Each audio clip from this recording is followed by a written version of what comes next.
Now, the size of economy doesn't equate quality of life.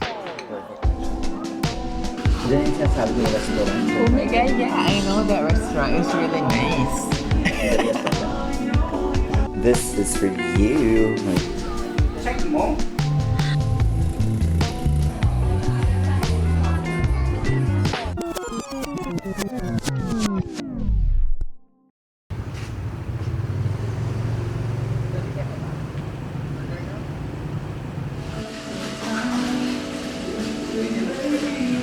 Ganito na. So smart. Hindi, kaganyan lang. Hindi siya kita eh. Pwede ko siyang itaas, tas hindi siya kita oh. Di ba? Smart. Diyan yung sinasabi ko yung restaurant. Oh my god, yeah, I know that restaurant is really nice. Yung restaurant. Diyan pala. You know that restaurant over there? I know it's really good.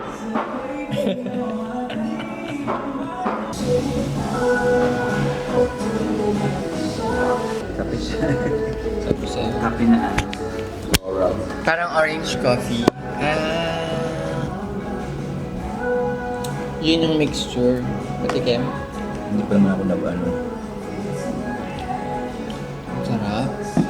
Masarap nga siya. Hindi ako nagtawag nito. Yung anti-acid. Pero alam mo, mas mapait pa yun kesa dito. Parang I kinda wanna see them, no?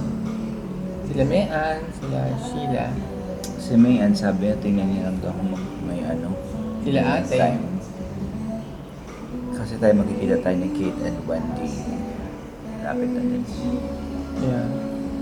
One time, I bought cheap coffee online. Hmm. Alam mo yung ginamit niyang milk sa coffee, lasang-lasa mo, evap. Hindi siya masarap. Hindi creamer. Hindi na-overpower nung lasa ng evap kasi may distinct yung evaporated milk taste, di ba? Hindi mo na malasahan yung kape. Narinig ko sila. Ano sabi? Maglilinis dapat si ate. Tapos sabi niya, kumukuha sila ng video, ipopost nila. Oo, nagpupunas-punas siya. Maya. Hindi na tayo nakakakita. Yeah. Yun yung gusto ko minsan na hindi nila antay ako para alam ko kung mabait talaga sila. Kasi kapag mayroon alam ng it goes for any nationality or any language. Kunyari, yung local people, they know na you understand the language. Nag-iba sila ng ugali. Hindi nila pinapakita yung tunay nilang ugali. Pero, if they don't know na nakakaintindi ka ng language nila, doon mo talaga malalaman kung ano yung sinasabi nila. Ayun. Ay, umihi. Baka tawagin.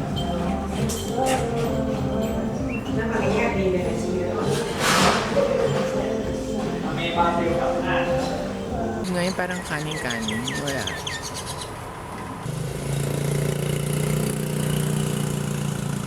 Pero guys, for the past decades, napakababa ng growth ng economy nila. By 2028, sabi ng IMF, ma-overtake na raw natin sila as the second biggest economy in Southeast Asia. So may hope tayo.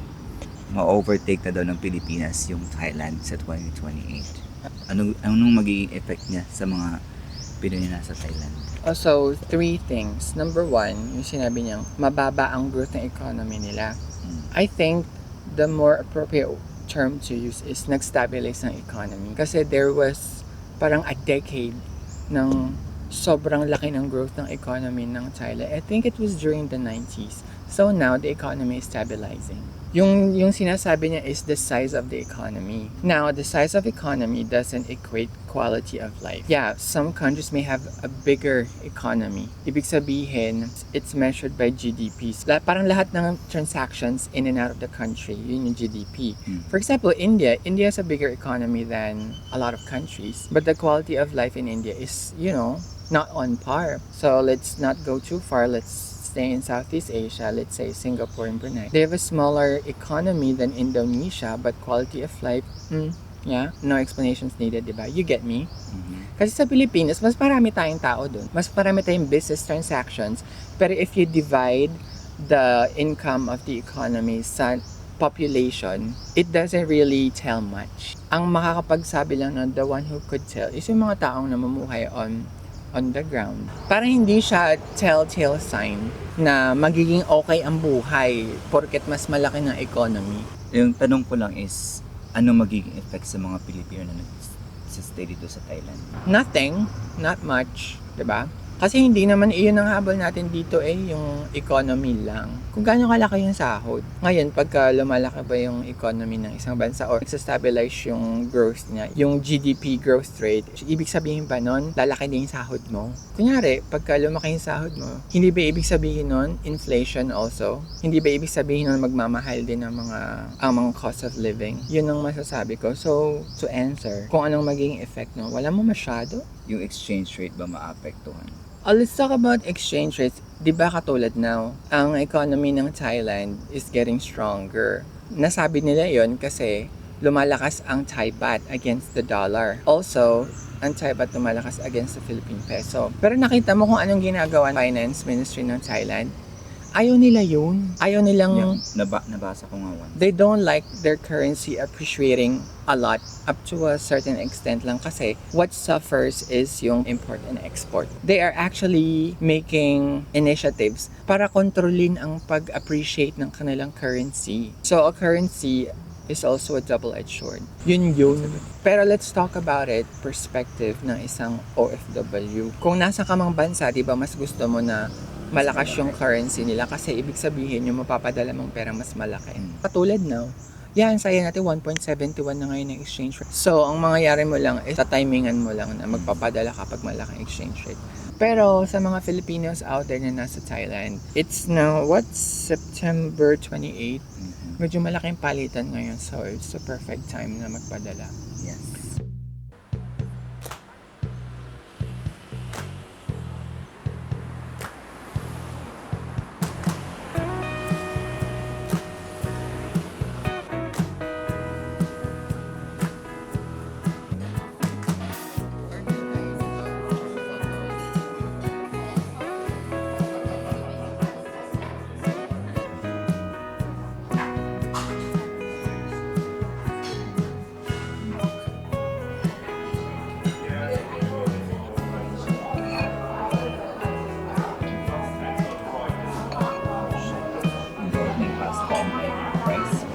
Let's go.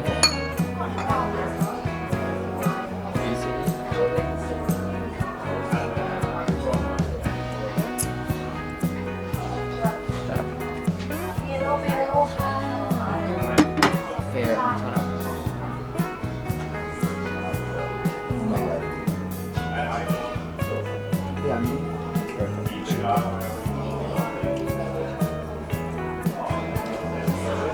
Perfect yung chicken.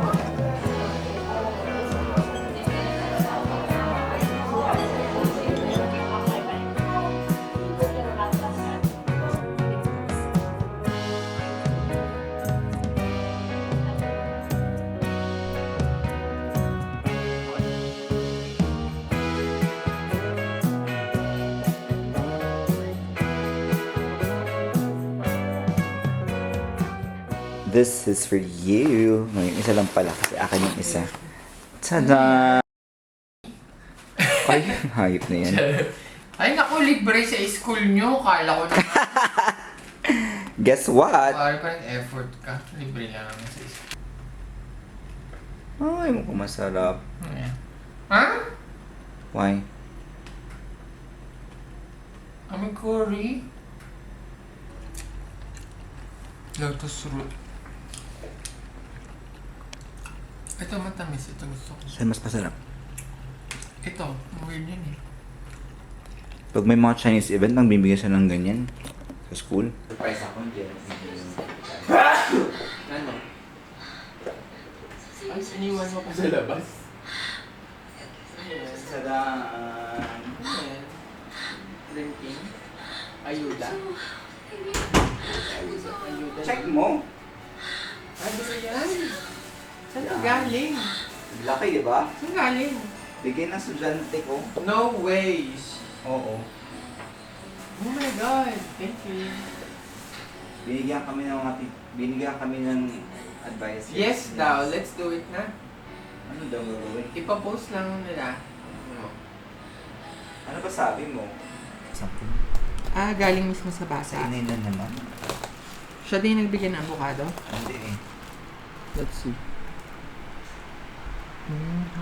Ang init niya. Sobrang hinog.